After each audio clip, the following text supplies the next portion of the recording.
সন্ধ্যার সময় এই যে ছোটোখাটো খিদাটা লাগে, সেটা যদি খুব কম সময়ে আবার হেলদি কিছু বানানো যায়, মন্দ হয় না।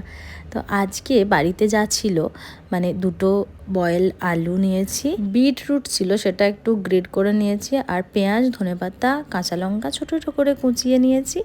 দেখলাম কিছুটা কর্ন পড়ে আছে ফ্রিজে, তো সেটাও বয়েল করে মিক্সচারে ঘুরিয়ে এটার সাথেই মিক্স করব।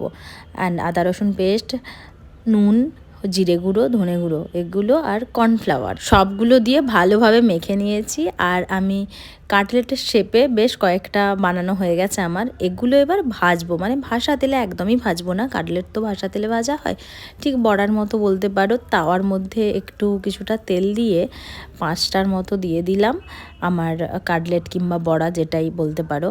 সো এই যে 5 থেকে 10 মিনিটেই রেডি হয়ে গেছে। খেতেও কিন্তু টেস্টি হয়েছিল, তার উপর হেলদি, আর সময়ও কম। আর কি যাই সন্ধেবেলার এই ছোট্টখাটো খিদার জন্য।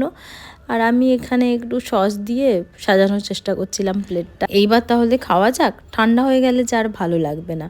গরম গরম একটা নিয়ে কেচাপ দিয়ে মুখে পুরলাম, অ্যান্ড খেতে দারুণ লাগছে। তো তোমরাও ট্রাই করতে পারো।